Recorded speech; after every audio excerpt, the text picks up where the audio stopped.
ભરૂચના જાડસર વિસ્તારમાં એક સરકારી ક્લાસ 1 અધિકારીએ પોતાના નિવાસસ્થાને આત્મહત્યા કરી જીવન ટૂંકાવતા સમગ્ર શહેરમાં ચકચાર મચી ગઈ છે.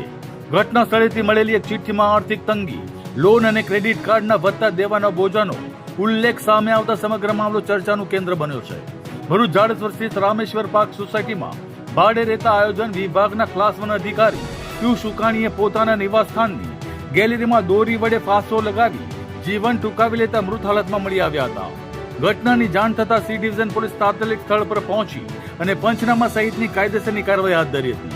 પ્રાથમિક તપાસ દરમિયાન ઘટના સ્થળેથી મળી આવેલી ચિઠ્ઠીમાં આર્થિક સંકટ, લોનની વધતી જવાબદારીઓ અને ક્રેડિટ કાર્ડના દેવાના વધતા બોજાને કારણે તેઓ ગંભીર માનસિક તણાવમાં હોવાનું ઘટના સ્થળે મળેલી ચિઠ્ઠીથી જાણવા મળી રહ્યું છે.